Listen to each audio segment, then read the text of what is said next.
Hello, everyone. Thank you so much for giving up your Friday afternoon to come and listen to us. I'm going to start the presentation today by telling you a very unfortunate circumstance. This morning I got a call from Sean, who was supposed to help us present here, that he had to fly back to Australia overnight. So unfortunately, he can't be here today, and it's going to have to be me presenting to you. If you want to leave, that's fine. If you want to stay and learn something about the markets, that's also fine. I'm the CEO. My name is Tarek. I look after the Middle East and emerging markets for Capital. I've been with the group for 3 years, and I have, for 12 years, handled some of the biggest retail clients in the world. I've seen people go from putting $10,000 in an account to going to $400,000 in a 3 month period, and I've seen people lose $6.2 million in a night. So I've got a few different stories that I can share today, and I want to tell you before I get started how the structure of this afternoon will look like. I'm going to try and go for 45 minutes to an hour. Then we're going to have a little break, 15 minutes, and then we're going to do another 45 minutes.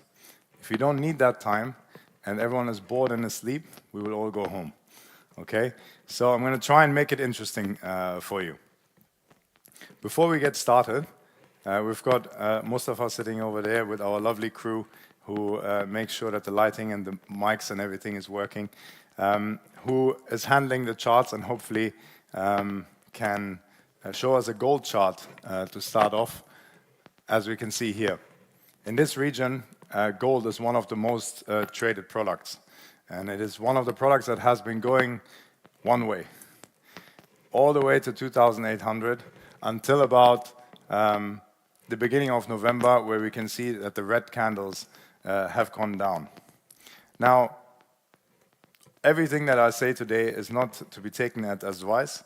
I don't want anyone to be acting on my opinions on the market, but I'm going to share some of these opinions, okay? If we're looking at this, can everyone raise their hand who has traded the markets before and has traded gold before?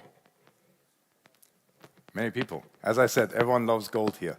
When you look at this chart right now, put your hand up if you would buy gold, and keep your hand down if you would not buy it for now. So who are all the buyers in the room?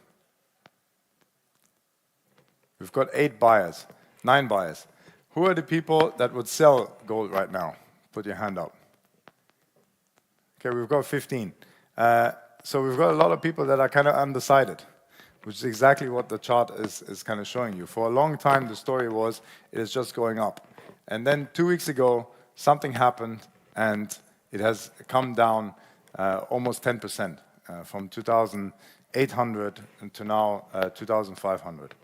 Okay, so we've got a bit of indecision, but we had more people wanting to short gold. So Mustafa, could you please sell us 10 ounces of gold? We're going to keep this trade open, and later when I do technical analysis and I'm going to talk about what is happening in the geopolitical world and all the different things that are affecting the gold price right now, we're going to look whether this taking a short position has made sense or not. And we're going to keep it running in the background. Right, so I want to start off with the 2 topics that are really on everyone's mind at the moment. One is the US election, and 2 is what is happening with crypto, and is it really going to the moon, right? So we start with the US election. Trump has been re-elected, and that has meant that the markets have had a new catalyst that has pushed a bunch of products up and some of them down, right? And we're looking at one of them that has been pushed down. What is the market expecting? Well, when Trump was in power for the first time, the markets had a fantastic ride, especially in his first year, right? And now there was a lot of people that shared the enthusiasm and looked forward to markets exploding again. The US dollar is very strong, and because the US dollar is strong and there's a correlation with gold, gold is currently suffering, right? And there's a lot of risk on sentiment happening at the moment, and gold is a safe haven, traditionally, right? So money is being transitioned out of safe havens and put into more riskier assets like Bitcoin. So then there's other things that Trump has already said before he was re-elected, stuff like tariff wars, right? So if you look at that and what that could mean with the relationship with China and how that could affect different asset classes, that's another point to keep an eye out in the news and how that will affect the markets. So we've got a number of different narratives that are out there. The other thing that is always interesting out of the US is the Fed and how many interest rates cuts will happen, right? We have seen the first cuts happening. We were supposed to have another one in December, and from a 90% percentage that we thought that it was going to happen, it has dropped last night to about a flip of a coin, where it's now only 50-50, right? So the market is always looking at forward guidance and how many of these rate cuts are really going to happen in the next year, and that has a huge impact on the US dollar, the strength of the dollar versus other currencies and on the commodities as well.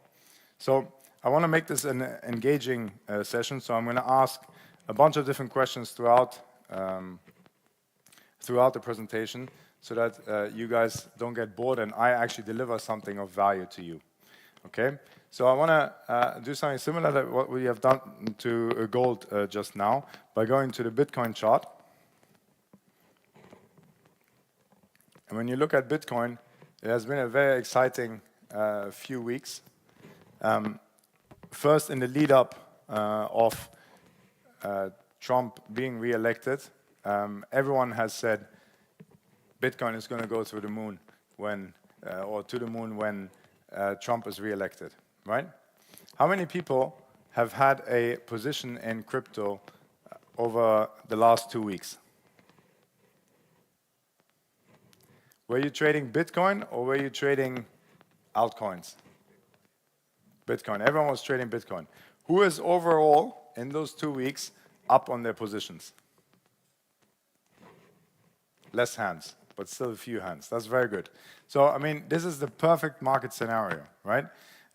What everyone expected actually happened, and the market has gone up. But the question is always, what will happen next?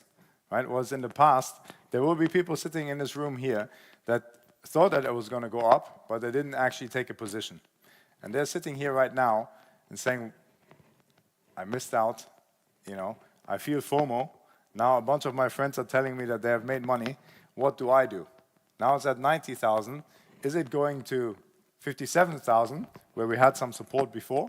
Or is it going back, or is it going to 110, 120, 200, where some of the speculators think it's going to go? So hands up, tell me if you think it will go to 120.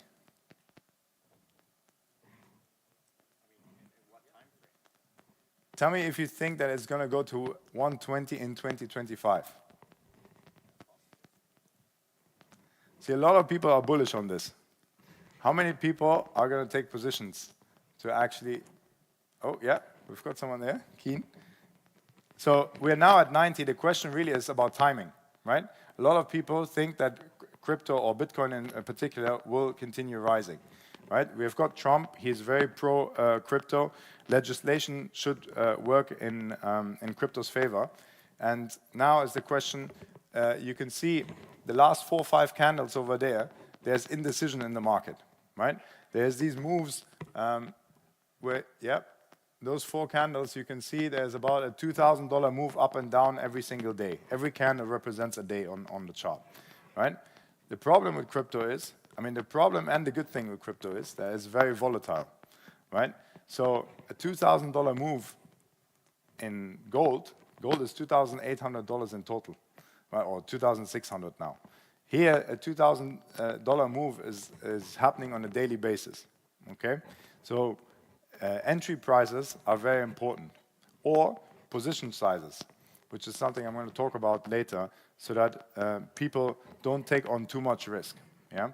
Because if you sit here and you really think that Bitcoin is going to 120, you should take full advantage of this, right? But you should do it in the right way so that you don't over-leverage yourself and end up with a loss in 6 months' time, where you have absolutely had the right intuition and thought, and you see it play out in the way that you wanted it to play out, but at the end of the day, you weren't one of the ones that actually made money on it, okay? So that's very, very important with any asset class that you trade, that you prepare your trade and that you don't take a position that is too big for your account size, okay? So one more that we're going to do that is very interesting at the moment is the dollar yen. So Mustafa, if you could bring up the chart, yes. So here, what is affecting the dollar against the yen is the central banks. That's the most important thing to look at. And for a very, very long time, over a decade, the Bank of Japan kept interest rates at 0. And then in the summer, for the first time, they've raised interest rates and the whole market started shaking, okay? What many people did was to take cheap money out of Japan and invest it in all sorts of different asset classes. If that is not available anymore, then the Japanese yen should be strengthening against the US dollar. Now, we have seen this move already play out. We can see it was at 160 and it dropped all the way to 140. Okay, that is when the Bank of Japan raised interest rates, which is a huge move. This is not a cryptocurrency. This is, these are two currencies of two big economies in the market, right? And then what do we see here? Then we see Trump being re-elected and another rate cut in the US, and the market has gone almost exactly to the same point where it was before, to 158 at the moment. Okay? The big question is now, what will happen to the yen, okay, or to the dollar yen? And on Monday, next week, we've got the Bank of Japan talking, and a lot of people are excited to see whether they will give anything away and say or indicate that in December there could be another rate hike. If there's a rate hike, then we could see a very similar move to what we have seen before. So I just want to give you very actionable kind of ideas of what is happening in the markets right now and which are the most interesting places to take a position on. Because at the end of the day, if you've got money in an account, you should find the opportunity that gives you the best return, right? And you may like a particular product, like a lot of people in this room like gold, right? But it may not be, and you may also have a preference where you like to buy things. You don't like to short them, because shorting is something that is difficult for people to understand, especially retail investors. Shorting basically means you can make money if an asset is falling in price. So gold is at 2,500. If you think it will go to 2,000, you can make that $500 difference, right? But in real life, that doesn't work, right? You can only make money on a house if it goes from where you buy it to a higher price to then sell it and make money from it. Okay, so that's a unique feature of a derivative that we are offering here. So the next thing that I want to do is we have looked at 3 different products. I want to talk about some of the things that I've noticed over 10 years that a lot of people that are new to the market struggle with, and what it takes to go from a struggling newbie to a professional trader.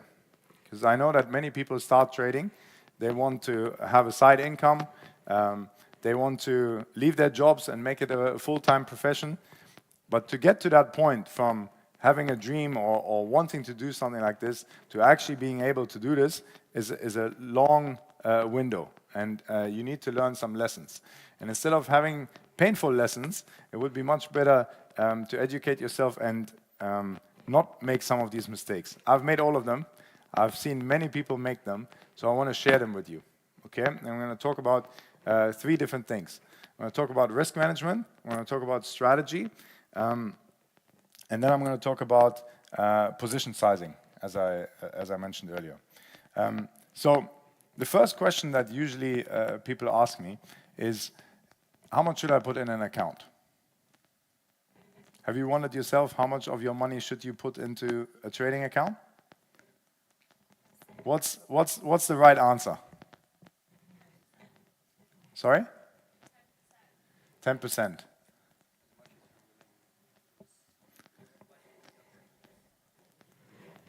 How much you can afford to lose? So I don't need to teach you anything. You could be the one here on stage. But that's exactly the right answer. That could be $1,000 for someone and $10,000 for someone else. It really also depends on your risk appetite. Now, everyone has watched some YouTube videos, read some books, and you know the answers in theory. The question is whether you do this in practice as well, right? On how much money you're putting into an account, when you get very excited, you're only looking one way, which is up.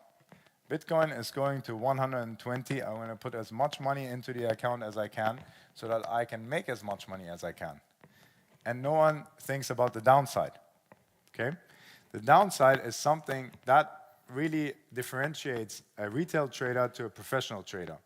The professional trader first thinks about the downside, protecting the downside before he thinks about the upside, right? And this market is a very young market where a lot of people haven't got that experience yet. So I want to highlight it. Now, what can you do to protect yourself from losing too much money? Let's say you're trading on crypto and you want to take a Bitcoin position and you think it will go to 120 and you put $10,000 in an account. What can you do to protect yourself?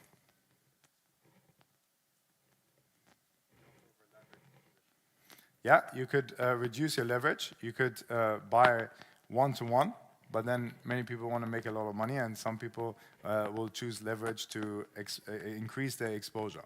What else can you do? Ah, that's a very common answer. You're right, but you've said it in a way that you don't like that answer. Why? Yeah. Yes. Okay. So the gentleman has said in the books it says that you should put a stop loss, right? And many people won't do that, and they will only think about the upside, right? The problem is that it is almost impossible to predict what will happen in the markets, right? And anything could happen. There could be a tweet by Trump, maybe now that he's president, less so, or by Elon Musk, or by anyone that can affect the markets, or something could happen in the world, and your asset class that you're trading right now is affected, right? And all of a sudden, the market tanks, and usually what happens, it takes you out of your position, and then 10 minutes later, it goes back to where it was before, right? But because you over-leveraged yourself, you now don't have a position anymore, and your position is closed, okay? So there needs to be some kind of risk management to all of this. Otherwise, a good idea that you had to start with doesn't actually play out, and you can't benefit from the upside. Yes?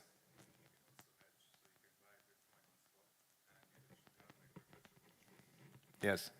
So here we have got someone that is a bit more sophisticated and understands what a hedging strategy looks like, where he is suggesting that you buy the underlying, you actually buy crypto, and then you hedge it through a derivative, and you usually go the other way, right? And so my answer to that will be, if you're buying one Bitcoin in the underlying and one Bitcoin as a derivative, and you short it, you basically have no exposure, right? Yes, but usually what will happen is that people say, yes, I'm hedging myself, I know it will be a volatile period, but I know exactly it will go down back to 57,000, that's where I'm going to close my short, and then I'm going to ride the wave back up to 120, right? You need to be very, very, very disciplined to be able to make something out of that strategy, because what usually happens is the market tanks, and when you're down there, you see one position massively in the red, whereas another position is greatly in the green. But it's very difficult to close the position that is in the green and only see that red position going forward, right? So you basically have to perfectly time the market for this to make sense. And as I said a little bit earlier, that is one of the hardest things to do, to time the market, right? So going back to the point of there needs to be risk management.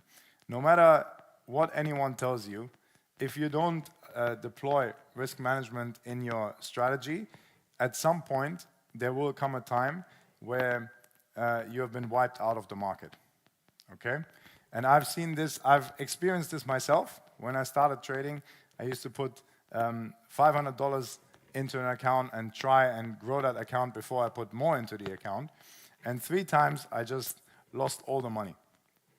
And I lost the money because I didn't know how to do risk management on my account, right? And so now for years I've been giving seminars like this. Whenever I ask the crowd, are you a profitable trader? They say, yes, 90% of my trades are profitable.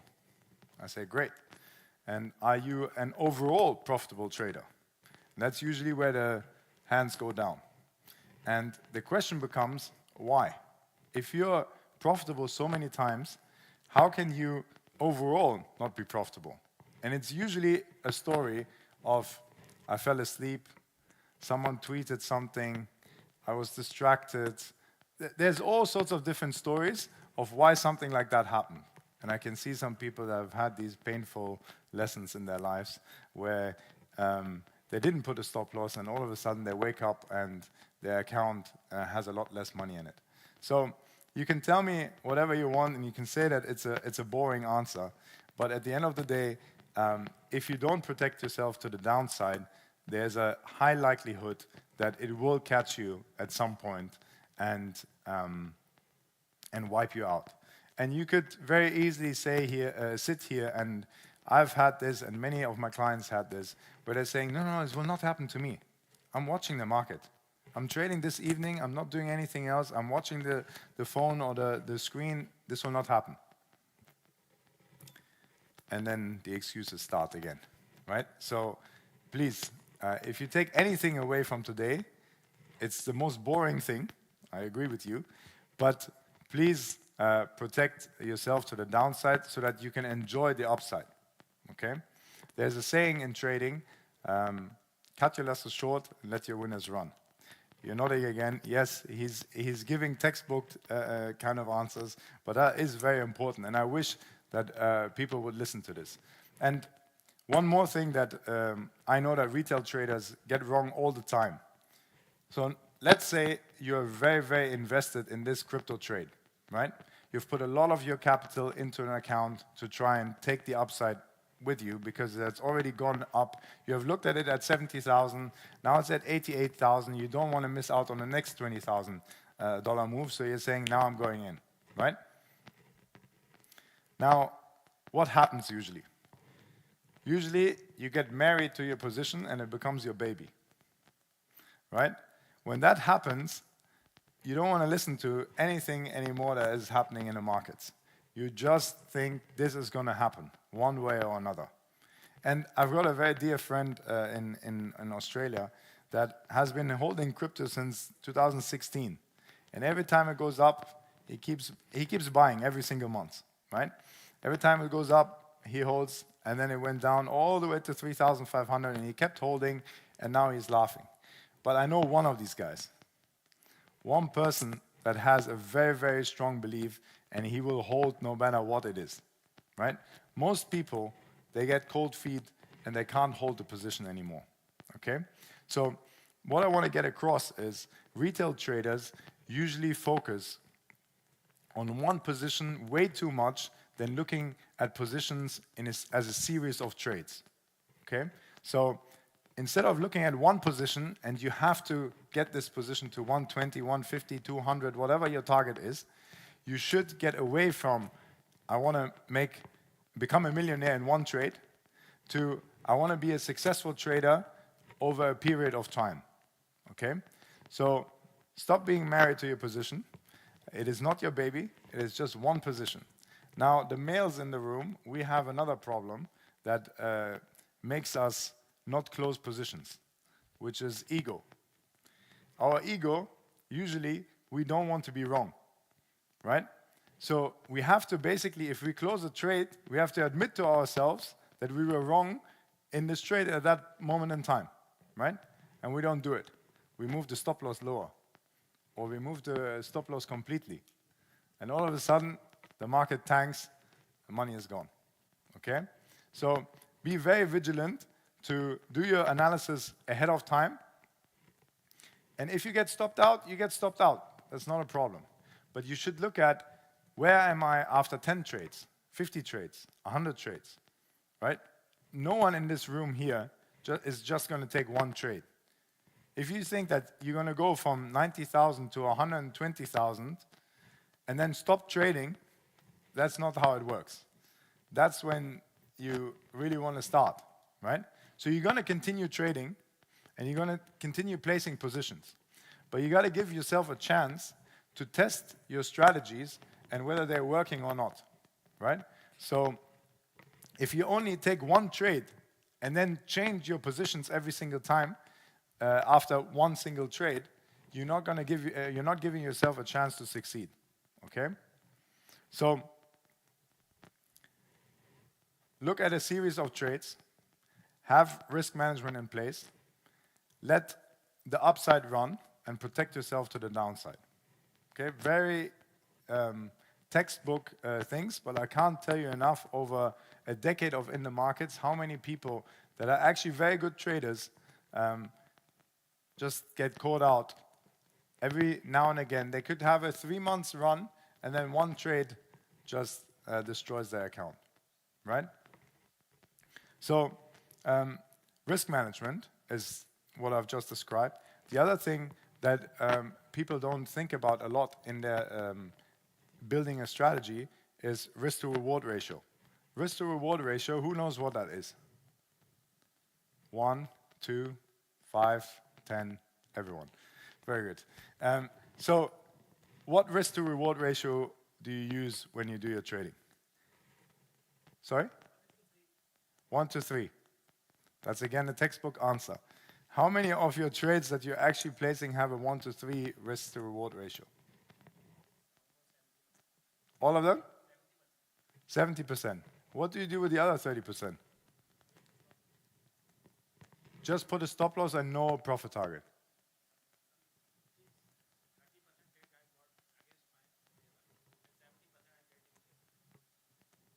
Okay. So that again is the same thing, right? I mean, I put a trade on at the beginning with 10 ounces, right? The position size is the same thing. If you don't keep your same position size and you keep messing around with it, then you could be taking a trade where on one you take 500 ounces and then on another trade you only take 1 ounce or 10 ounces, right? The problem is your loss on the 500 ounce trade will be much bigger than even if you take that 10 ounce trade and gold moves another $200 back up to the highs where it was before. So you should have the same kind of position size, the same stop loss levels, and the same profit targets until your account moves to a new level where you can then decide, okay, now I'm going to change it. Instead of 10, 20, 50 ounces, I'm now going to increase it or decrease it. Okay? These are all just technicalities. I'm not telling you how to get in or how to get out of the trade, but if you don't have this as a setup, it's very difficult to become successful over time. Okay? One more very boring thing. How many of you, before you take a trade, actually sit down and say, I'm taking this trade because of X, Y, Z? Whatever your strategy says. Yes? People are nodding. And you write it down, or you just look in the mirror and pray for the best, or what do we do? Right on the chart. Okay, that's good practice. And then when you get out of the trade, what do? You journal everything. I like these textbook answers. This is great.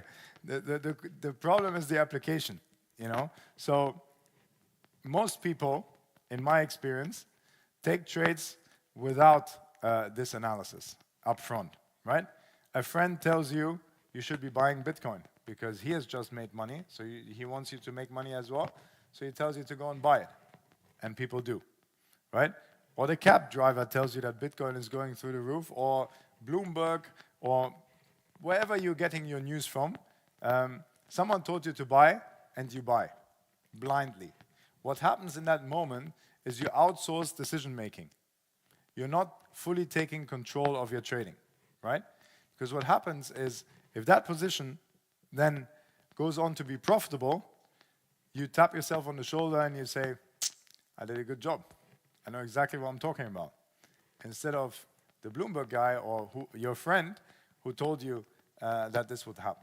Now, on the other way, if you lose money, you say, oh, this broker, this news outlet, whoever it was, it's their fault. It's not my fault, right?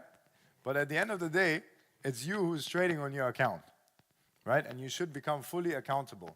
And how can you hold yourself accountable is by journaling. It sounds very boring. I also didn't do this for a very long time. Yes, very boring. But if you don't do it, it can really bite you because you start taking random trades without any analysis up front. And you're just hoping for the best. I'll give you another example. Who knows about revenge trading? The same people that are doing the journaling, they somehow also know about revenge trading. What is revenge trading? Revenge trading is when you had a couple of trades go against you, and you decide, I need to make that money back ASAP, and you start taking trades right, left, and center.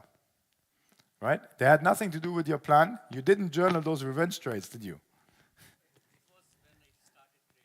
So now you're not revenge trading anymore. Okay, good. But that's another point. When do you close the chart? How much has to go against you before you say today is enough? 3% of your capital. Very good. Very good. So what is really important is to have a strategy that you don't end up in revenge trading mode, right? What you want is to have a very clear strategy, and that strategy, you've written the strategy down? Very good. So you have something that needs to happen for an entry, something that needs to happen for an exit. Do you make that decision up front, or do you make it whilst the trade is live? Up front. So you have your risk, stop loss, your profit target, and you don't interfere with the trade. Only two outcomes can happen. Either you get stopped out or the profit gets hit.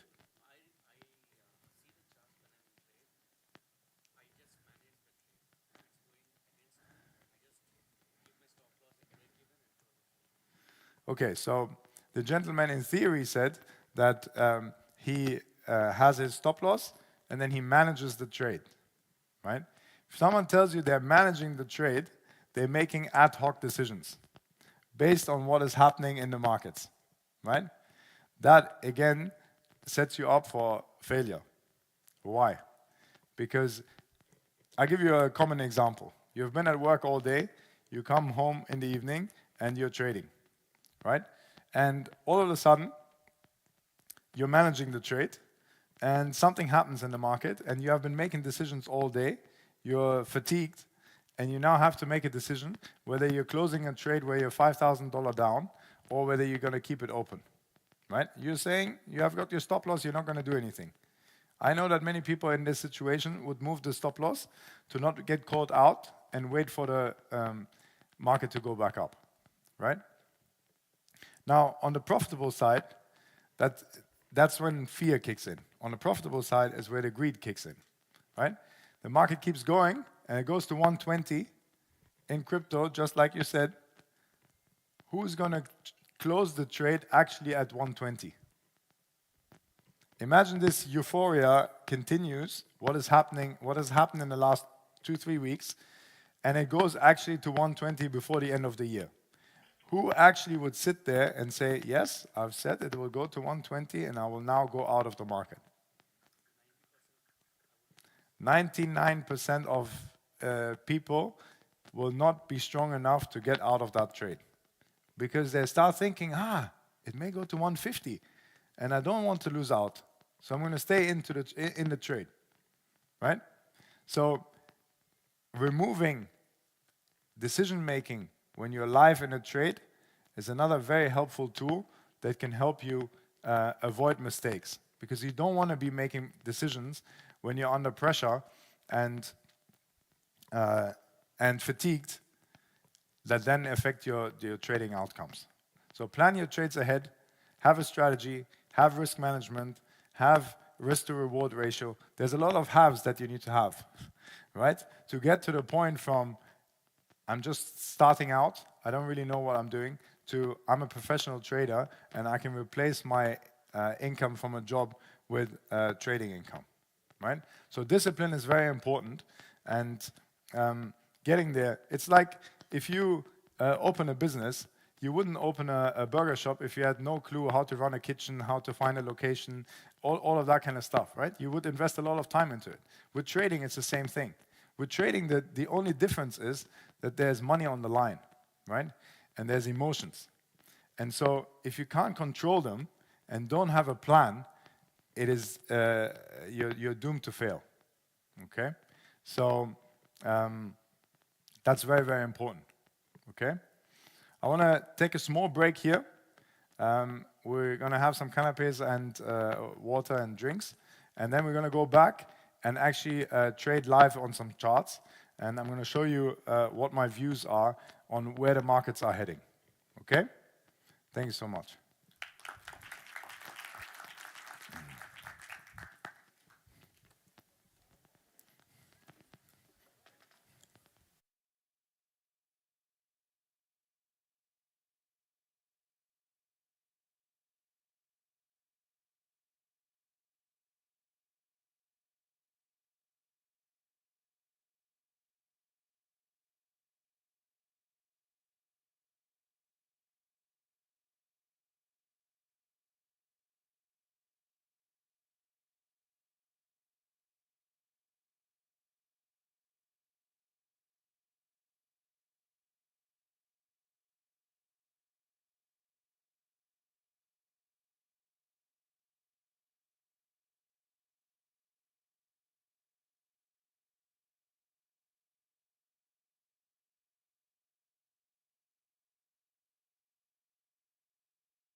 Good?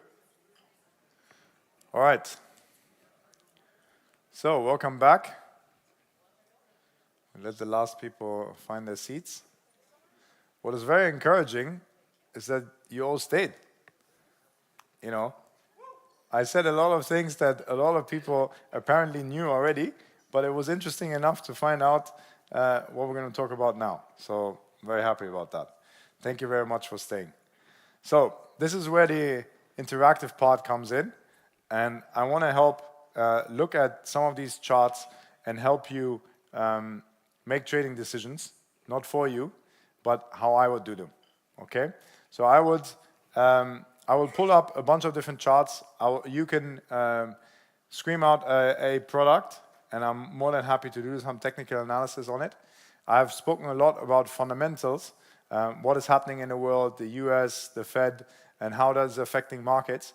But there's a lot of people out there that actually think that everything that you need to know is in the prices and in the charts.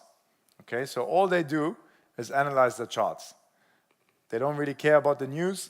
They think everything gets reflected in here. Okay, so less on the crypto crowd, but a lot more on the traditional asset classes. Okay, so we can look at the yen. If we can zoom out and look at a bit more of a time frame, I want people to get an understanding of where the market has come from. So for a long time, you can see that between 2017 and 2022, the market has basically stayed between 100 and 115. Very boring market. It didn't move much. And then all of a sudden, it exploded. Right? That is when interest rates differentials between the Bank of Japan and the US became very big. And we saw from 112 in March 2022 all the way to 160, right? And that's a massive move. If you see a 50% move in a currency, that's huge, right? And now we have this great thing, as I was saying before, where on Monday the Bank of Japan is talking, and if they raise interest rates or give any hint of interest rates rising, we could see a lot of volatility in this pair. And if Mustafa now will zoom into the product so that we can see, yes, the latest, we saw that massive fall down from 160 down to 140, right? Which is the first time that the Bank of Japan has raised interest rates, right? So I'm telling you what has happened a couple of months ago. I'm telling you next week there's another event that could have an impact. What I'm not telling you is that the same thing will happen again, right? But the US has already, the Fed already came out yesterday.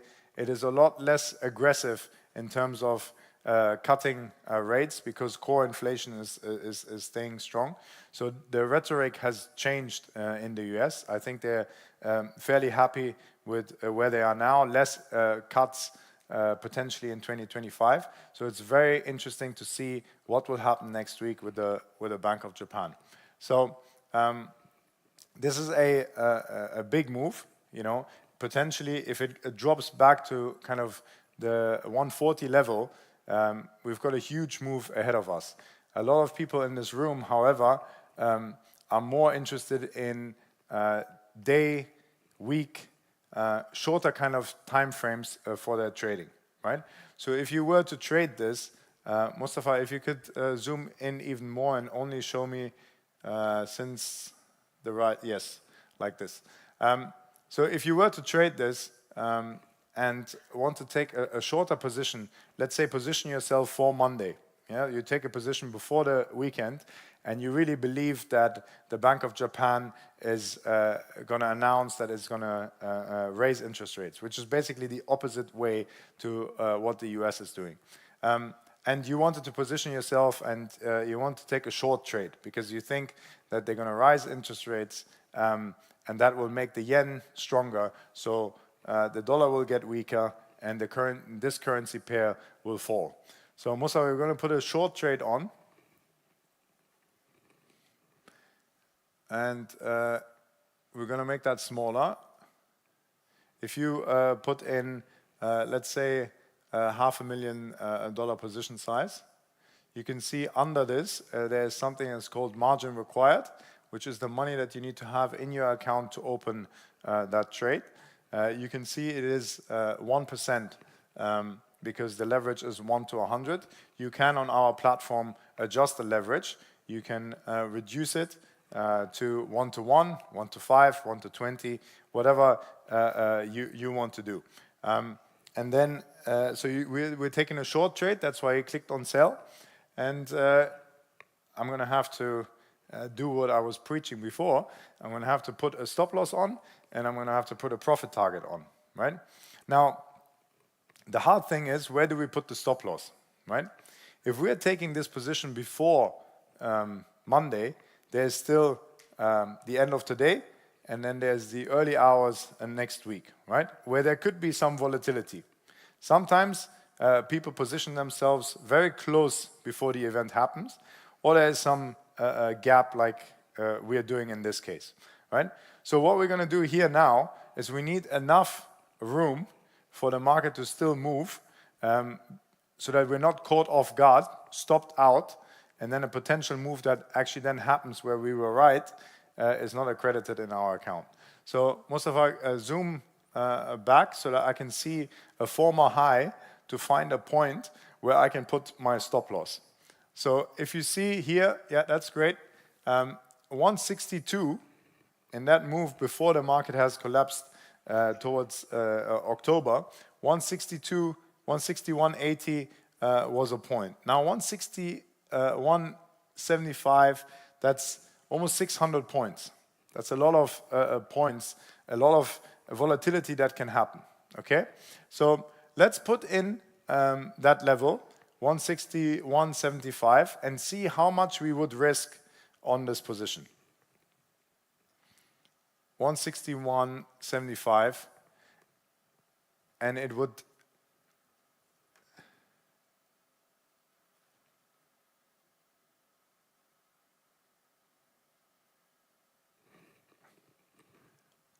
change the price level, put it to distance, put 600 points. That's a lot of money that you would be risking, right? There's $18,000 on the line. I don't know if you can read this. And then the level it says next to it is 160, which is not even where we want to put it, right? I'm not comfortable to risk $18,000. So what am I going to do? Am I going to put the stop loss closer, or am I going to reduce my position size? Reduce the position size. Okay, Mustafa, change it to 100,000.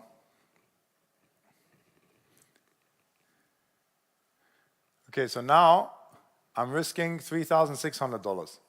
For this account size, we've got $100,000 in the account.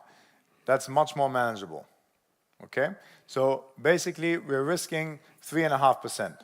We really believe in this trade. We want to be in. So. And we're giving ourselves enough room.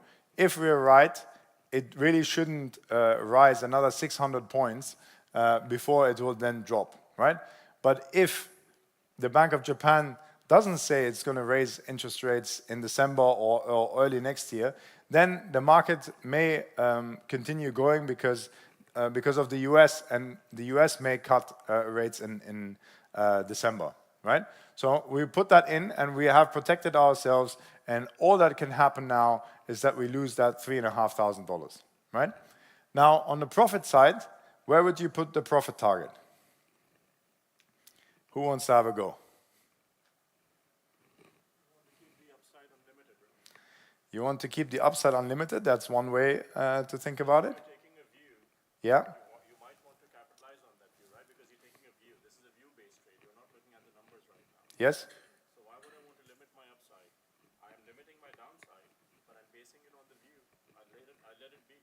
Okay. Wake up in the morning and look at what Bank of Japan has done. Yes. So that's again a very basic level to look at it. yes. So thank you for playing ball. So he's saying, don't put a profit target on. You wait for the result, and if the market is tanking and you're up, you then make a decision of whether you want to go down, whether you want to go out or not.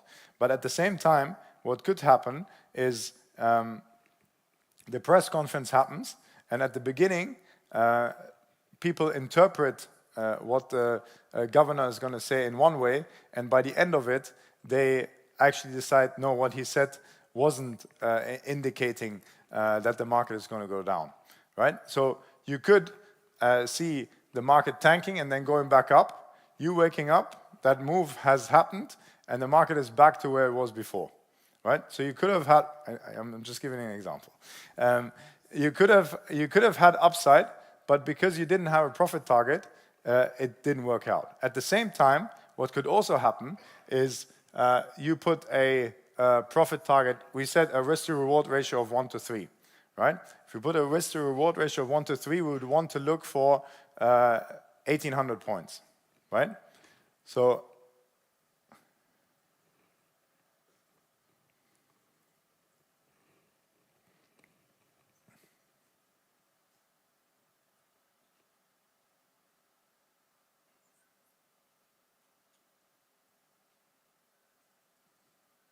oh, that's going to be a lot of clicking. But it's going to be 3 times as much, right? So we're risking 3,600 times 3, we get to about 12,000.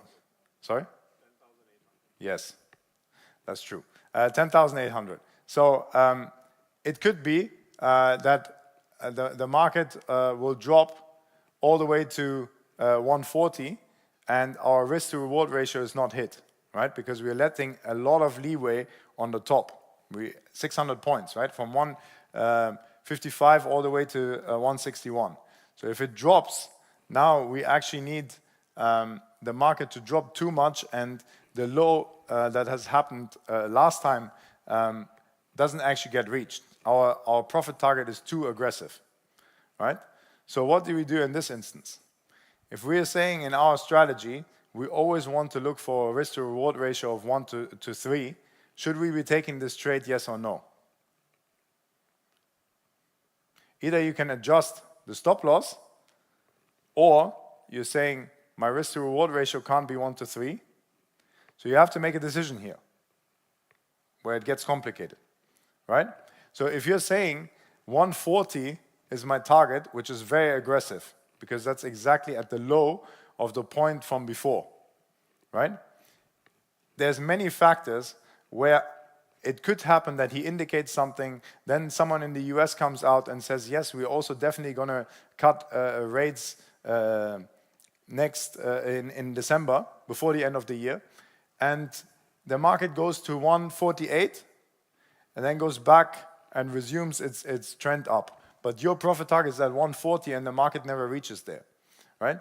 So you have to decide, is 140 and a very aggressive target really where I should be putting my profit target, right? Maybe you want to be less aggressive and find somewhere at 144, 142, somewhere where you want to put your profit target. And for your risk to reward ratio to work out, you say, you know, I'm going to open the trade just before the close of the weekend, and if it is at 155, I'm going to put my stop loss at 158.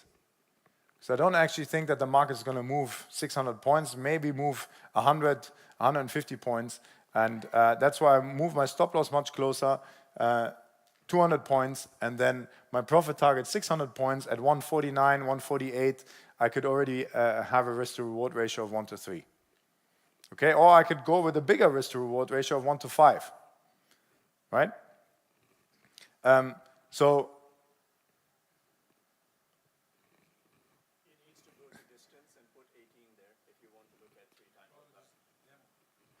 okay. Yes. So that is one way of looking at it, right?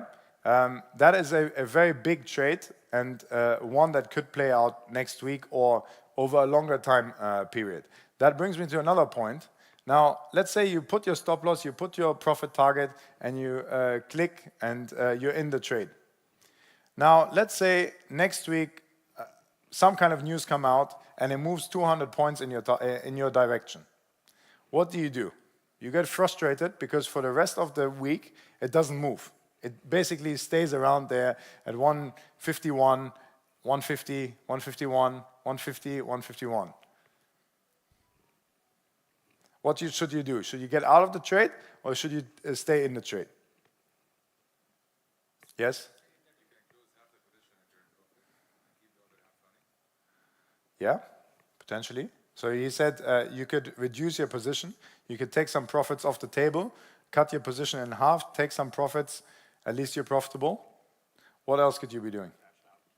Cash out, yeah, because you're up 300 points, 200 points. And you say, this is a profitable trade. My risk to reward ratio of 1 to 3 wasn't hit, but I'm going to take this profit off the table. There's many different situations where people would actually do this. Think about the scenario where you just had 3 losing trades, and you now have a profitable trade. You're definitely taking that 300 points off the table because you want to make up for the trades which have gone against you, right? Now, if we start doing this, we're saying we're going to trade a risk to reward ratio of 1 to 3, but then once we see a little bit of profit, decide, actually, I'm going to take it now. And on the next trade, you take 100 points. And then on the next trade, you take 150 points, right? So you start making decisions whilst you're live in a trade. And on the other side, when you're in a negative trades, instead of letting the positions run against the stop loss, I've had a couple of discussions during the break where someone was telling me that the stop loss is not really something that she can use because every time it hits the stop loss, it goes back up, so she just manages the positions, which is exactly what I was saying in the first part. If you do this, you usually get caught out, right? So moving these stop losses and profit targets around is one strategy, but it can also very much bite you because this managing is where it becomes very complicated. Having a strategy up front and not interfering with your trades. So there's another saying, sit on your hands. That's where you're going to make the most money. But if you start interfering, is where it gets complicated. Okay? So I want to move to another trade so we don't get hung up on the US dollar against the yen. I want to look at something that is moving a lot at the moment, which is Tesla. If you look at Tesla, who has traded Tesla before? Oh, quite a few people. Where do you think Tesla is going? Who thinks it's going to go up? Hands up. Yeah, who thinks it's going to go down? Okay. So, can you zoom out a little bit?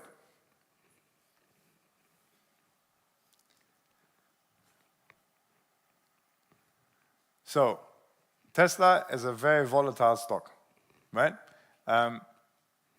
It is one of the most talked about car companies. It has valuations that are crazy, and it has a leader at the helm of the company that has now been voted into a government function on top of all the other things that he has, right? So a very polarizing figure. And you can see when the US election happened, the market shot up. You can see that from 240, it went all the way to 360. That's a $120 move or a 30% rise in the share, which is definitely nothing to do with car sales, but with people trying to interpret what this win and what his position can do for tariffs. And you know, he gets a lot of the money that he makes actually paid by the government for carbon credits and all sorts of other things. Now, if you look at this chart, there was a lot of euphoria in the chart, and you can see that it has gone to 360, but it has also dropped back to 310. So there has already been almost a 20% correction from the top, right? Now the question is, where do we go? Some people think we're going up, some people think we're going down. This is not a chart that has anything to do with fundamentals, right? The technical analysis doesn't work here because this is a completely fundamentals-driven price, okay? So if we zoom out here and we were to look where could this potentially go, or what on the chart tells me where this could go, as we can see there's 4 highs before it collapsed at around the 270 level. If you draw a resistance line in there, you see in technical analysis, the more points we have going to the same price level, the more technical analysts believe in a specific price, right? And you can see 4 times all the way, basically the whole of 2024, 4 times that has reached 270, and then it took the US election to break through this level on the 5th attempt, and ever since we have not gone back down to the downside, right? So what was very strong resistance usually becomes very strong support, okay? So now, if we were to take a long position, we could have some kind of confidence that at 270, buyers would come back into the market and buy this product again. Just on the basic fact that I've just described, strong resistance becomes usually strong support, okay? So people looking for entry signals, they could say, right now I'm not going to take a position because it's way too volatile. I'm going to wait for the market to reduce, and I'm actually going to put an order into the system that if it comes down to 270, I'm going to buy the market, and I want to create an edge, right? So at the 270 level, I'm going to put a stop loss at 260, $10 away, right? Because if this actually plays out, and it is a strong support level, it shouldn't break down massively below it, right? There could be a false breakout to the bottom, but it should really go up afterwards. So you put a position in at 270, a stop loss at 260, and then you say, actually, I think there's going to be a lot of euphoria around Tesla going forward and all the things that Elon Musk is going to do. So I think it's going to go back up to 360. I'm going to take $90 on the upside, and I'm going to risk $10 to the downside. But I'm not going to take a position right now because it's in the midst of this move that we have just seen up, and I can't see anything on the chart that is suggesting that I should be buying it. Now, you could verify a position by looking at an indicator, for example, the RSI. And if you put the RSI on the chart, the RSI tells you that at 70, the product is overbought and it will go down. And at 30, that you should be buying the product again because it's oversold. And the RSI tells you exactly the same thing that the chart is telling you, that we're in no man's land at the moment. So you shouldn't really take a position if you're trading on a larger kind of time frame, right? I'm showing you every candle here is a day worth of data, right? If you're trading on shorter time frames, you may have a different view and would want to take a position. Now, if we can go to oil, which is one of the markets that we haven't discussed yet and that is heavily traded in this region. If we actually at Capital in October, we saw record months of oil trading here in the region. And it is a very interesting chart at the moment. It's very different from the other charts that we have looked at so far. Yes, that's great. So if you look at this chart, someone that hasn't got a clue about technical analysis, what can you see?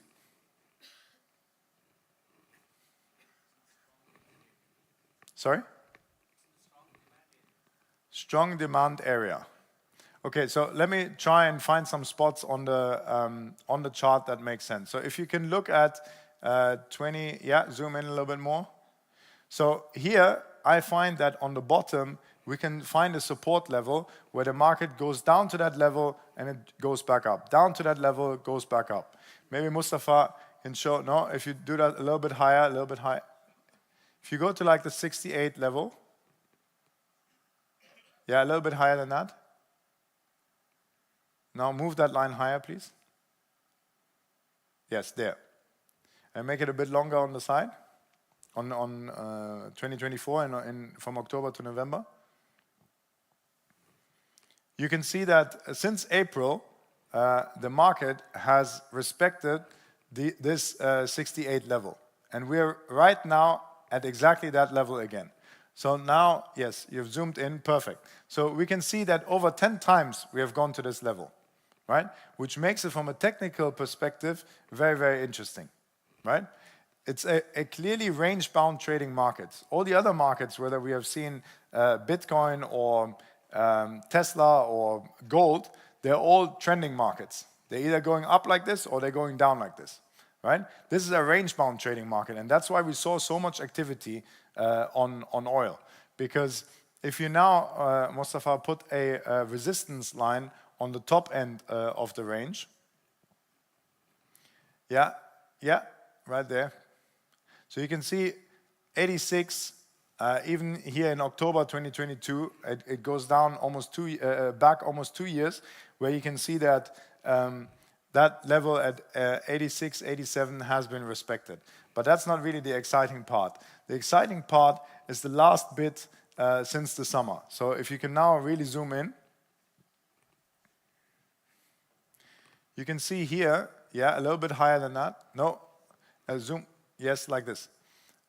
Now, look at the 72.5 level. Put another line in there, please. Yes, no, a little bit lower, lower. Now, go to 72. Yeah, put one there, please. So if you look at this, at the 72 level, I told you before, what was once strong support may become strong resistance, which is exactly what you can see on this chart playing out here. You can see that in June this year, it came down to the 72 level, not exactly, maybe 72.5. Then in August, it came again, it bounced back up. In mid-August, it did the same thing, and then it needed a massive event to drop it below into the channel that we are currently looking at. And then we had 3 times that it couldn't go above this level again, because it was strong support. Now it becomes strong resistance and has been hit 3 times. And on the bottom, we can see that it has been already hit multiple times as well. So we have got a channel with a breakout in between in October, where something happened where now it has been going sideways. So someone that is trading this would want the market to go as close on these support and resistance lines to position himself in the market, right? So we are currently fairly close to the bottom line. Yeah, we're just about higher, but you would buy this market right now, and you would put your profit target at 72 at the top end of the range. And then when it gets to 72, you would be looking to sell that market again down to the 67 level. Okay, so that's a different setup that I want to show you from a technical perspective. And you can see this trade, you could have placed this trade 3 times. On the second time, you would have been stopped out on the top, right? Because it went much higher. But you could have done it 2 times after that as well.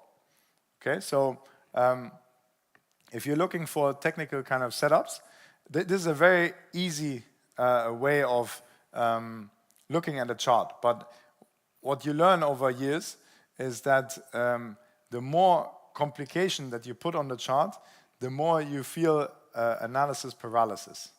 Analysis paralysis is basically you decide, oh, I need 5 different indicators to make a decision, right?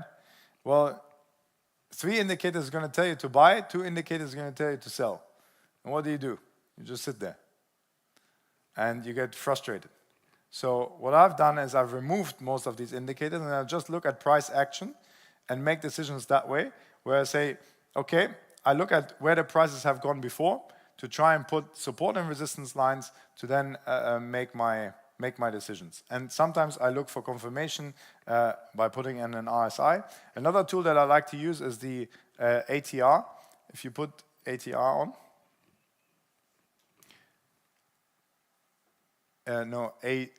ATR. Yes, average true range. So a lot of the times people, they go away and they say, yes, I want to put stop losses, but I've got no clue how to put a stop loss. And they put them too tight and they get stopped out and they say, forget stop losses, I'm not going to do this anymore, right? But they didn't really think how to put these stop losses, right? I've shown you one way before where you look at the previous high where we looked at dollar yen, where we said, okay, we're going to get stopped out there, and that was fine. Another way to do this is to look at the average true range of the product that you're trading, okay? So the average true range here is not visible. Oh, it is visible, but I can't really see much. But basically, it tells you that every day, because these are daily candles, oil is moving about $2, right? If it's moving $2 and you put your stop loss, forget that it is a range-bound trading market, yeah? Let's say it was a trending market. And you put your stop loss at $1, there's a very high likelihood that you'll be stopped out, right? So you can use the ATR indicator to make your decision of how far should I, if you're trading on a daily chart or a daily time frame, right? If you have a long-term view, then you need to also look at a long-term chart, whether it's a weekly or monthly chart, where you can then decide how far should you be putting away the stop losses to not be stopped out, okay? And then we maybe look at one more, which is very interesting, the US dollar, the euro against the dollar. The dollar, since the election and since the Fed has been very active cutting rates, is very, very strong at the moment. I have bought property in Europe. I'm being paid here in dirhams, which is pegged to the dollar. So this exchange rate is very dear to my heart. The more this goes down, the more money I can send to Europe and the better off I am, right? We have all exchanged money back into our home currencies. But if you zoom out, Mustafa, and you zoom out quite a bit, maybe you even have to put the weekly candles on. This chart is about to go to a very interesting level, which is the 104 level, which has been planted in my brain for years, because I've missed it twice. So, yeah, you can see here, no, you need to go out a lot more. Yeah, this is a weekly chart now. Okay, zoom in a little bit more.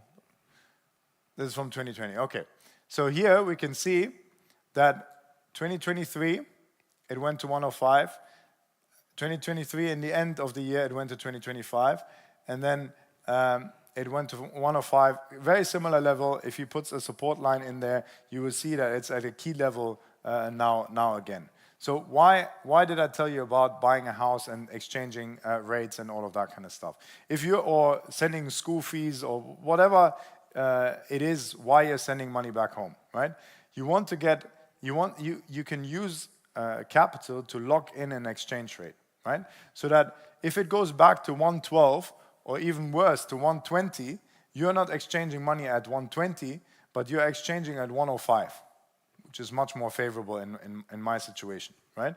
So I'm now looking at buying a hedge where I know that I need euros, I have dollars, so how can I lock this in, right?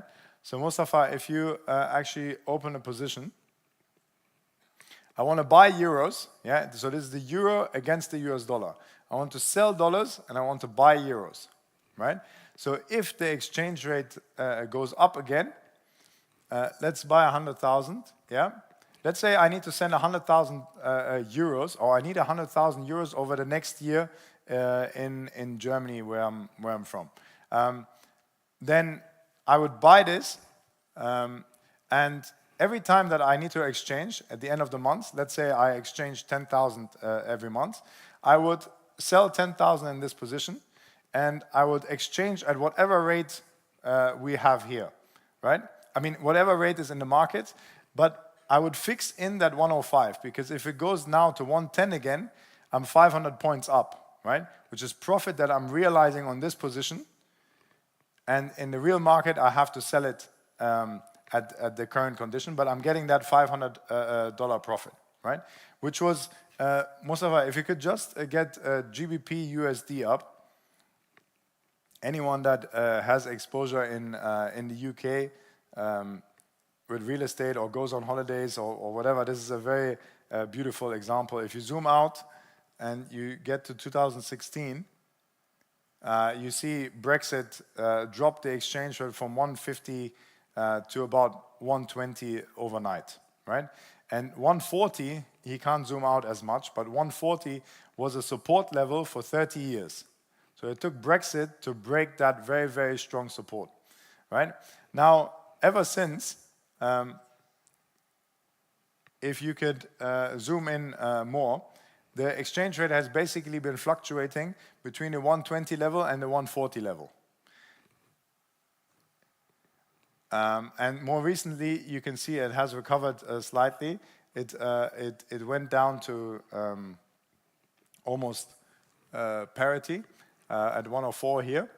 And now people that have exposure are looking at 126. If you want to buy something and you think the exchange rate is going to recover back to 140 to 150 even, which it used to be 2 to 1. You know, this exchange rate has taken a huge hit from a UK perspective.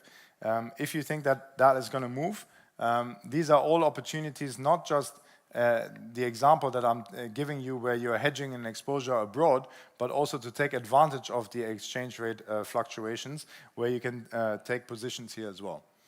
Is there anyone in the crowd that wants to give me a market so that we can do some actual technical analysis on it and see? Yes? Oh, you didn't have your hand up. Yes. Sorry? XRP. Wow.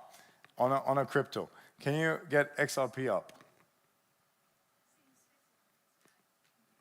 Yes. So, you have looked at that chart before.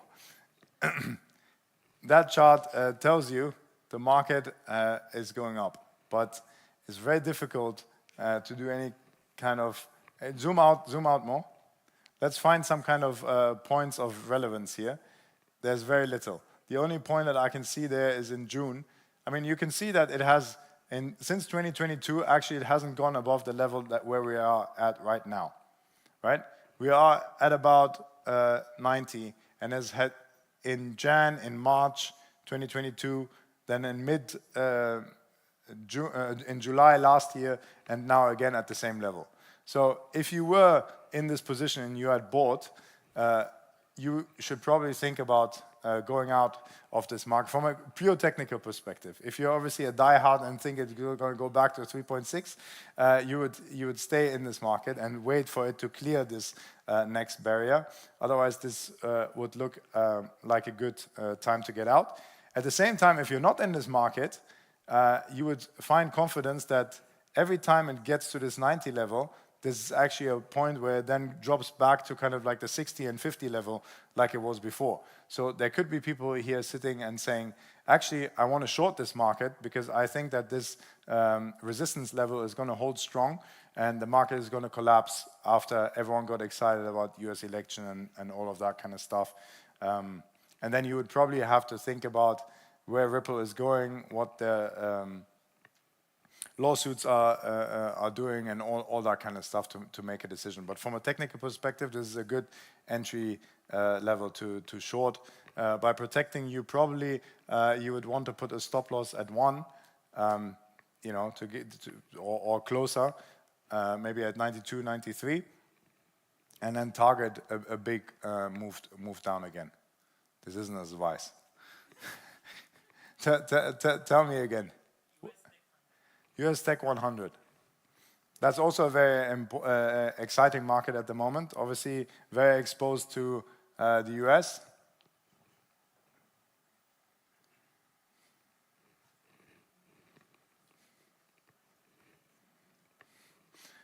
The US Tech 100, do you only trade the Tech 100 or do you trade individual stocks as well from the Tech 100?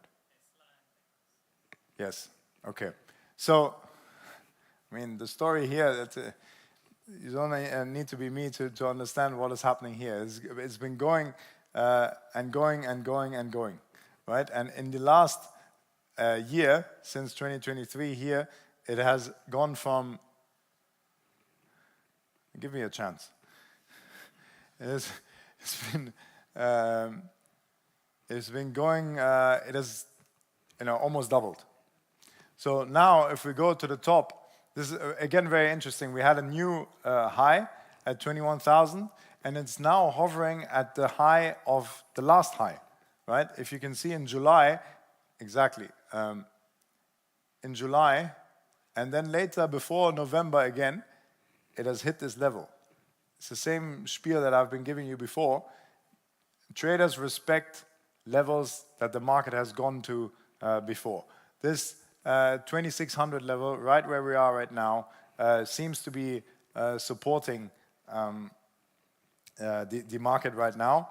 And if you're a bull, and if you think that this market will continue to rise, now could be a good entry level to reposition yourself after this pullback. However, if you look at that last candle, if you can zoom a little bit more into the, yeah, you can see that this is a full candle. Yeah, there isn't really any buyers in this market right now. And the last, out of the last 4 days, 5 days, 4 days have been going into the red, right? So you'd probably want some kind of confirmation that the market is turning around before taking any new position there. At least that's how I would do it. Any other market? Sorry? Boeing. Oh, that's good. It's a good challenge. Boeing. What do we know about Boeing? What's your view on Boeing? Strike, yes. Yeah. So strikes are not good. If you look at this, I mean, from a technical perspective, this is also coming to an interesting level. It seems like in 2022, there were buyers coming back in at the kind of 120 level. We are still $18 away from that. But we are clearly in a downtrending market. We're seeing lower lows on the chart. Actually, the whole of 2024 hasn't been going very well for Boeing. If you show the whole of 2024, zoom out a little bit. Yes, here, literally at the beginning of 2024, it was $250, and we've almost half the share price. So what is important here to understand is what do the orders look like, forward looking, what does the market think, do they get the strikes under control, and then otherwise, from a pure technical perspective, what you would look for is for the market to recover and find an entry to sell into this position again. So, I mean, if you look at this for, since mid-October, it has lost almost $25, right? So there's a lot of red candles there. My bias would be to sell this instead of buying it, and I would probably sell it down to the 120 level where we saw support last year twice, and there I could then look at taking some profits off the table. I would sell it, but I'm not telling you to sell it.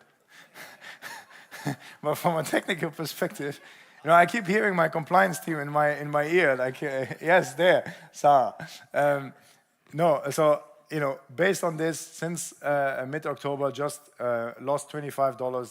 That's a lot of compared to the share price, and knowing that 120 is where last year 2 times the market has completely turned around, this would be my bias. One more. Nvidia. We've already got it. So that's the AI darling that everyone has been talking about. And, that really, this is a very similar story to Tesla. It's very difficult to make a technical analysis on a chart that is purely driven on, what the whole AI industry will do, right? So when AI is hot, the stock is hot. And when, their quarterly earnings come out, that's when it's also hot, right? So if you look at this, can you zoom out a little bit more? You can see it has absolutely exploded. If you had this at the beginning of last year at $10, you would be laughing right now with a 15x return, right? But you can see, like from a technical perspective, that 100 level seems important. Where in March twice it couldn't get above it, and since then it hasn't dropped below it. So somehow this 100 level is a psychological level that people keep in mind. And then you can also see that the 140 level has been touched a couple of times. And more recently, since October, it's almost like a mirror image where you can see that if you zoom in a little bit more, you can see here it tried to get above 145 and it couldn't get there. And since in the last week, it has stayed above it, right? So we're going into shorter and shorter time frames. It really depends on what kind of time frames you're trading to decide. But here, I wouldn't make it about the technicals. I would much more make it about what is your general direction. If you think this is going to go to 300 and continue rising, then I would look for pullbacks in the chart and then buy back into it. And if you're of the opinion that AI is way overhyped and this particular stock is way overhyped, the same as Tesla, right? I mean, Tesla is worth more than a lot of car companies combined, right? Can they really deliver on this growth in the future? And are people going to get to a point where they actually care about or assess Tesla in the same way that they assess other kind of companies, right? Because these two companies at the moment, they have nothing to do with forward earnings and all that kind of stuff, PE ratios. But wasn't that the same case with Bitcoin sometime back 10, 15 years ago? It started from like $1. No, Bitcoin is a different story. I mean, they don't sell a product, they're a crypto, right? Yes, it's definitely market sentiment, and it has matured and it has continued growing. But yeah, yeah. I don't think that you can compare these. I mean, we can do this all night, or we can go home. You tell me if you want to do one more, then we'll do one more. Otherwise, yes. Dogecoin. This is Mustafa's life story. I can tell the story. Mustafa had a couple of years ago invested heavily into the stock, and it went all the way to 70. I know the story without looking at this. It went all the way to 73 cents, and now it's at 36. And he's finding hope again in the last 2 weeks where prices have gone up. Obviously, at 73, when he was a very rich man, he didn't close the market, and that's why he's still sitting there adjusting the charts. And but he's hopeful. I mean, it's going in the right direction. So he's happy about this. Now, if you're asking me where is this going, that's a very difficult question to answer. I mean, clearly it has, Elon Musk, Trump as supporters, and that's why it has gone up since the election. But how much more room for growth is there is very difficult to answer. If you go and speak to Mustafa, he will tell you it will go to $1. But, usually in the markets, another saying is, what goes up must come down at some point. So Mustafa, if you want to exit your position, yeah, he's a diehard. He will not exit the position. All right, I will stick around. If anyone wants to talk to me, thank you very much for coming. I know it was your Friday afternoon. I hope that you took something away. I know you forgot about the first part that before the break, but please do some risk management, learn about the markets, spend a lot of time looking at charts and understand price action to make your trading decisions, and learn about position sizes, risk to reward. Don't just say yes, but please actually do it. Yes? So thank you very much for coming, and hope to see you soon. Thank you.